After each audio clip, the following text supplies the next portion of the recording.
Mga kapuso na tublag ang publiko sang matabo ang makahalanusbo nga aksidente sa Hamtik-Antique sa Disyembre 2, 2023. Matapos ang aksidente, nagduso sa mga plano ang gobyerno para malikawan ang disgrasya. Pero ang pamangkot na tuman ay han.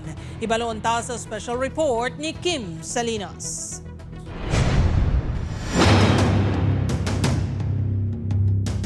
Disyembre 5, 2023. Nahulog ang bus sa pila sakop sa barangay Igbukagay, Hamtik-Antique. Dari, nagwala to. Ina na. 19 ang ginbawian sang kabuhi.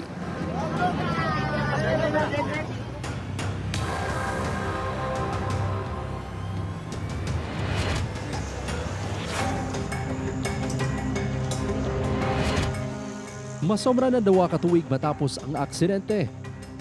May nagbag-o bala sa lugar. Safe na bala o kung nagapabilin nga delikado. Halin sa bus terminal sa Arevalo, adlaw-adlaw nga nagaagi sa bukid sa Hamtik-Antique ang ini nga mga bus. Balik normal ang ila operasyon matapos ang halos isa katuig nga pagdumili nga makalabay sa dalan. Halin nagluntad ang aksidente. May duwa ka checkpoint areas nga ginplastar suno sa mga driver. Diri gina-check ang salakyan antes maglabay sa killer curve ukon kilometer 73. Isa sa siyam ka survivor ang 23 anyos nga si Christopher. Bis ka magturog ako, di ko turog kay siyempre do mega pamukaw na sa imo nga amo na mega pangayo bulig tapos do mega singgitan. Luwas sa trauma, nagbilin sa marka ang aksidente sa iya nato nga abaga. Hindi isolated ang naaksidente nga bus. Madamo na ang nahulog na salakyan sa pilas.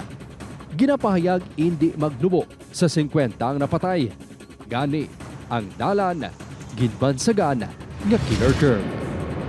Kita na 20 ka truck daw nga 12 anyos mga edad ko may nahulog na daw. Ang ini nga madamol nga concrete barrier ang makita na diri sa barangay Igbukagay, Hamtik-Antique, tuwa ka tuig matapos ang aksidente. Mas malapit na ini sa main road ang pamangkot, bastante na bala ini kag mahimo makapakampante sa mga commuter. Dangerous. Gabuin ang iyag na lupa. Apisar human error ang ginatulo mayor nga rason sang aksidente.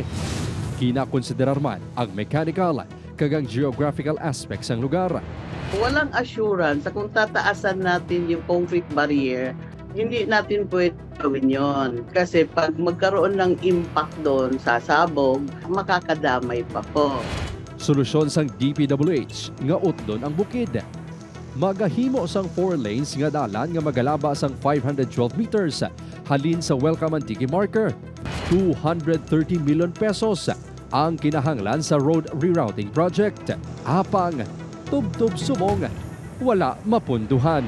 Handa maghatag sang relocation site ang Antique Provincial Government sa mga maapektuhan sang proyekto. We need to ask from the Department of DPWH or sa Department of Agriculture or there's a convergence program to implement that project kasi hindi gid masanangan ng province.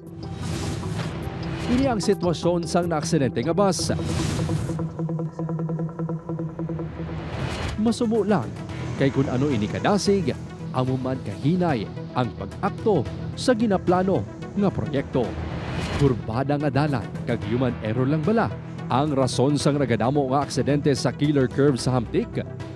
Ukon may hindi mapatag nga pwersa nga nagatuga sang disgrasya.